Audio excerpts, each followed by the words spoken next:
बहू, क्या तुम्हारा बेटा मेरा कुछ नहीं लगता? सुहाना और उसकी सास रेवती जी में आज किसी बात को लेकर तू मैं हो गई। बात इतनी बढ़ गई कि सुहाना अपनी सास से बहुत ज्यादा गुस्सा हो गई। रात को जब खाने का समय हुआ तब भी सुहाना खाना खाने नहीं आई। आखिर रेवती जी ही सुहाना के लिए एक थाली में खाना लेकर उसके कमरे में चली गई। अपनी सास को खाना लाता देख सुहाना ने एक बार फिर नाराजगी दिखाई। मुझे नहीं खाना, सुहाना बोली। ठीक है, गुस्सा कर ले, पर खाने पर नहीं। खाना तो खा ले, बाद में फिर गुस्सा कर लेना, चेहरे पर मुस्कान लाकर रेवती जी बोली। लेकिन सुहाना कुछ ज्यादा ही नाराज थी। रेवती जी बोली, आज जब मैं सास बनी हूँ तो मुझे मेरे बहू वाले दिन याद आ गए। चल तुझे एक किस्सा सुनाती हूँ। बात उन दिनों की है जब तेरा पति आरव सिर्फ 4 साल का था। उसकी किसी गलती पर मेरी सास ने उस पर हाथ उठा दिया। मैं बड़े गुस्से में बोली, मम्मी जी आपने आरव पर हाथ क्यों उठाया? वो बच्चा है, कोई गलती कर दी थी तो हाथ उठाने की क्या जरूरत थी? उसको कैसे सुधारना है, कैसे रखना है, ये मेरी जिम्मेदारी है। आप आगे से इसमें कोई दखलंदाजी ना करें। मैं बिना सोचे समझे अपनी सास से बोले जा रही थी। रेवी पोता तो वो मेरा भी है, क्या मेरा उस पर इतना भी हक नहीं कि अगर वो कुछ गलती करे तो मैं उसे डांट सकूं? हाँ, तो हाथ उठाने की क्या जरूरत थी? आगे से आप ऐसा नहीं करेंगी। मेरी और तेरी दादी सास की बहस चल ही रही थी कि तेरे ससुर जी वहाँ आ गए। मेरा इस तरह बेलगाम बोलना उनसे बर्दाश्त नहीं हुआ और वह मुझ पर जोर से चिल्ला पड़े। अब तो मुझे ये ही लगने लगा था कि ये भी अपनी माँ की ही तरफदारी कर रहे हैं। बिना ये सोचे समझे कि गलती किसकी है, मैं अपनी सास से गुस्सा हो गई। छोटी छोटी बातें कई बार इतना बड़ा रूप ले लेती है कि हम समझ नहीं पाते कि मूल बात क्या थी। और जिद व बहस हमारे जीवन में इस तरह घुसपैठ कर जाती है कि हमारे सोचने के तरीके को ही बदल देती है। इस बात के बाद दिन निकलते गए। मेरा और तेरे ससुर जी का रिश्ता तो वापस सामान्य हो गया, लेकिन मैं अपनी सास से अभी भी नाराज ही थी। तेरी दादी सास स्वभाव से बहुत ही शांत महिला थी। बिना किसी बात के वो गुस्सा नहीं करती थी। वह जानती थी कि ये जो भी कुछ हुआ है वह हर सास बहू के बीच होता है। जहाँ 4 बर्तन होंगे तो आपस में आवाज भी तो करेंगे ही, लेकिन मेरी नादानी हमारे रिश्ते को सामान्य होने ही नहीं दे रही थी। मेरी सास घर में कुछ भी खाने के लिए बनाती तो मैं या उसे खाती ही नहीं थी या फिर बहुत ही बेमन से थोड़ा सा चख लेती थी। लेकिन बदले में उन्होंने कभी मेरे साथ ऐसा बर्ताव नहीं किया।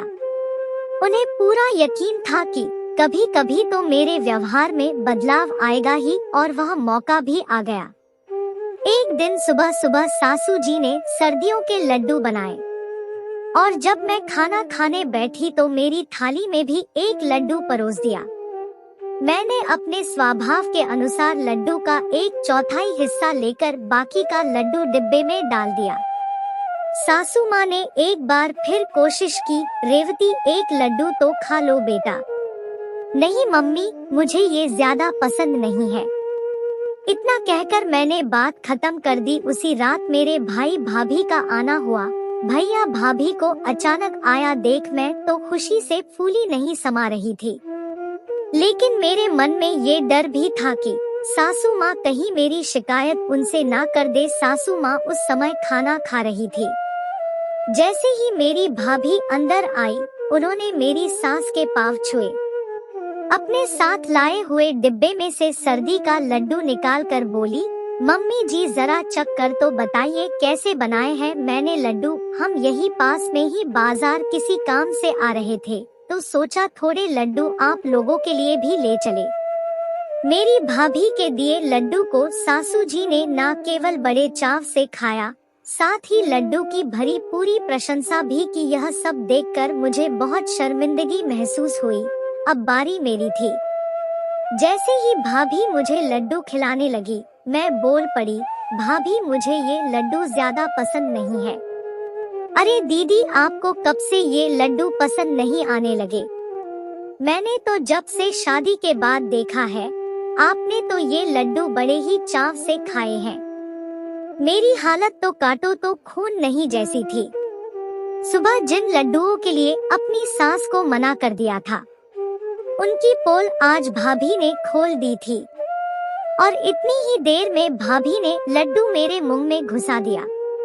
बताओ तो दीदी कैसे बने हैं ये लड्डू? हाँ भाभी, स्वादिष्ट बने हैं।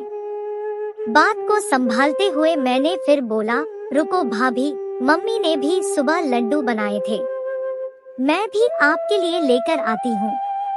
लड्डू चखते ही मेरी भाभी बोली, मम्मी जी मानना पड़ेगा, आपके हाथ में तो जादू है। जो स्वाद आपके बनाए लड्डू में है, वो मेरे लड्डू में तो आया ही नहीं। थोड़ी देर बाद भैया भाभी तो चले गए, मगर मेरा सर शर्म से झुका जा रहा था। कितने महीनों से मैं अपनी सास के बनाए हुए खाने का अपमान करे जा रही थी। मैंने कभी ये भी नहीं सोचा कि मैं न केवल सासू जी का अपमान कर रही हूँ, बल्कि अन्न का भी अपमान कर रही हूँ। थोड़ी देर बाद सासू जी अपने कमरे में सोने जा चुकी थी।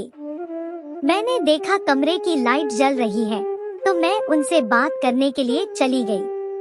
क्या हुआ रेवती बेटा, कुछ काम है? मम्मी मुझे माफ कर दो, मैंने कितने महीनों से आपसे सीधे मुंह बात नहीं की है। सुबह भी जब आपने मुझे लड्डू दिया तो मैंने उसका अपमान किया, और आज जब भाभी लड्डू लाई तो आपने एक बार भी नाराजगी नहीं दिखाई। आपने तो उस दिन की बात भी उनसे नहीं करी और मेरी शिकायत भी नहीं की, लेकिन मैं कब से मन में आपके लिए बैर भाव पाले बैठी थी। आपकी सौम्यता ने आखिरकार मेरी अकड़ तोड़ ही दी। मैं आपसे उस दिन के लिए माफी मांगना चाहती हूँ। गलती आरव की ही थी, मैं बेवजह ही आप पर चिल्ला पड़ी। हो सके तो मुझे माफ कर दो मम्मी। करे बेटा, बच्चों से तो गलती हो ही जाती है। मैं भी कभी तुम्हारे जैसे बहू थी, मैंने भी ये सब दिन देखे हैं बेटा। जब जागो तभी सवेरा।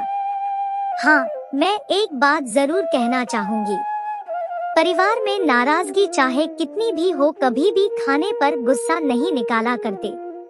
घर में कोई भी चीज बनी हो तो उसे खुशी खुशी खाया करते हैं। अन्न हमारा भगवान होता है। हाँ मम्मी, मुझे आपकी बात समझ आ गई। ऐसी गलती मैं दोबारा नहीं करूंगी और आरव में भी यह आदत कभी नहीं आने दूंगी। इतना कहकर मैं उनके गले लग गई। हमारे रिश्ते के बीच की कड़वाहट अब खत्म हो चुकी थी। रेवती जी सुहाना को अपनी कहानी सुनाकर अतीत के पन्नों में कहीं खो सी गई थी कि तभी उन्हें एहसास हुआ कि कोई उन्हें खाना खिला रहा है। देखा तो उनकी बहू सुहाना की आंखों में आंसू थे और वो अपने हाथों से उन्हें खाना खिला रही थी। मम्मी जी, मैं समझ गई आप मुझे क्या समझाना चाहती है। मैं भी आपसे वादा करती हूँ कि आगे से कभी खाने पर गुस्सा नहीं करूँगी। मुझे भी आप आज की गलती के लिए माफ कर दीजिए। रिश्तों में अब प्यार की बहार बह चुकी थी।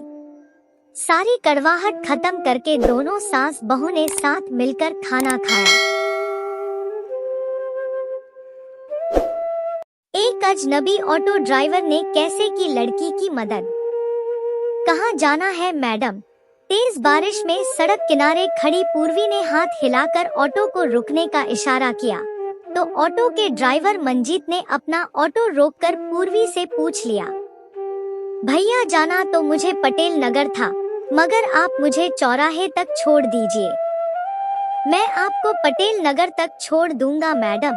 मंजीत ने पूर्वी को निश्चिंत करना चाहा, लेकिन पूर्वी ने उसे बताना जरूरी समझा, भैया मेरे पास किराया देने के लिए रुपए कम है, आप मुझे बस चौराहे तक ही छोड़ दीजिए। पूर्वी की मजबूरी को समझते हुए मंजीत ने उसे ऑटो की पिछली सीट पर बैठने का इशारा करते हुए कहा, ठीक है मैडम। शाम का समय था और बहुत तेज बारिश होने के कारण सड़क लगभग सुनसान ही थी। दिन भर व्यस्त रहने वाली सड़क पर सिर्फ एक या दो वाहन ही नजर आ रहे थे। चौराहे पर पहुंचकर मंजीत ने अपना ऑटो सड़क के एक किनारे पर रोक दिया। बारिश हल्की हो चुकी थी, मगर अंधेरा होने लगा था। ऑटो से उतरकर पूर्वी ने अपने हाथ में 20 रुपए का नोट निकालकर मंजीत की ओर बढ़ा दिया। किराया अपनी जेब में रखकर मंजीत अपनी ऑटो स्टार्ट करके आगे बढ़ने ही वाला था कि अचानक उसकी नजर सामने से आ रहे मोटरसाइकिल सवार लड़कों पर पड़ी। मोटरसाइकिल की पिछली सीट पर बैठा लड़का सिगरेट के छल्ले उड़ाता सड़क के एक किनारे से होकर धीरे धीरे आगे बढ़ रही पूर्वी को बड़ी गौर से निहार रहा था। मोटरसाइकिल सवार वो दोनों लड़के पूर्वी के पास पहुंचने ही वाले थे कि मंजीत ने अपना ऑटो वापस मोड़ लिया। मैडम, आप ऑटो में बैठ जाइए, मैं आपको घर तक छोड़ देता हूँ। अजनबी ऑटो ड्राइवर के नम्र निवेदन और सामने से आ रहे लड़कों की नीयत से आशंकित पूर्वी किराया देने के रुपए न होने के बावजूद भी बिना कोई ज्यादा सोच विचार किए फिर से मंजीत की ऑटो की पिछली सीट पर बैठ गई। रास्ते भर हल्की बारिश होती रही और पूर्वी मंजीत को हाथ के इशारे से अपने घर का रास्ता बताती रही। लगभग 3 किलोमीटर की दूरी तय करने के बाद पूर्वी अपने घर के दरवाजे पर पहुंच चुकी थी। मंजीत ने ऑटो रोक दिया। पूर्वी के घर का दरवाजा खुला था। अपने घर के बाहर ऑटो रुकने की आवाज सुनकर घर के अंदर से पूर्वी की मां सुशीला जी निकलकर लगभग दौड़ती हुई बाहर आई और बारिश की बूंदों की परवाह न करते हुए ऑटो के बिल्कुल करीब पहुंच गई।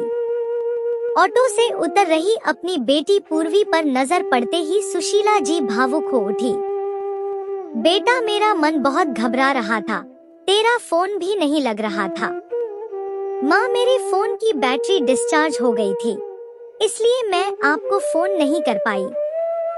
इतनी बारिश में तू घर कैसे लौटेगी, यही सोचकर मेरा मन बहुत घबरा रहा था, लेकिन भगवान ने मेरी सुन ली। भगवान को शुक्रिया अदा करती सुशीला जी ने कॉलेज से काफी देर से ही सही मगर सकुशल लौटी बेटी को गले से लगा लिया। अपनी माँ की चिंता को समझते हुए पूर्वी ने मुस्कुराते हुए अपनी माँ को निश्चिंत करना चाहा। माँ, आप सही कह रही हो, भगवान सबकी सुनता है। तभी उन्होंने इतनी बारिश में इन ऑटो वाले भैया को भेज दिया मुझे घर तक पहुँचाने के लिए, वरना तो मैं घबरा भी रही थी। आज तो मेरे पास ऑटो से यहाँ तक आने का किराया भी नहीं था। अक्सर चौराहे से पैदल ही घर तक आने वाली पूर्वी ने अपनी माँ को बताया तो उसकी माँ सुशीला जी ने मंजीत के आगे हाथ जोड़ लिए। बेटा, ऑटो का किराया तो मैं तुम्हें दे दूंगी, लेकिन तुमने आज जो मेरी बेटी की मदद की है उसका कर्ज मैं जीवन भर नहीं चुका पाऊंगी। अधेड़ उम्र की महिला को यूं अचानक अपने सामने हाथ जोड़े खड़े देख मंजीत ने सुशीला जी को सहज महसूस करवाने की कोशिश की। माताजी, ऐसी कोई बात नहीं है, बहन बेटी तो सबके घर में होती है। मैंने सिर्फ पैसेंजर समझकर नहीं बल्कि छोटी बहन समझकर इन्हें घर तक पहुंचाया है, मुझे किराया नहीं चाहिए। भारी बारिश में मसीहा बनकर आए उस अजनबी ऑटो ड्राइवर के शब्दों में एक गजब का अपनापन महसूस करती सुशीला जी के साथ साथ पूर्वी भी निशब्द हो गई। लेकिन मंजीत संतुष्ट भाव से अपना ऑटो स्टार्ट कर तेजी से वापस मुड़ गया।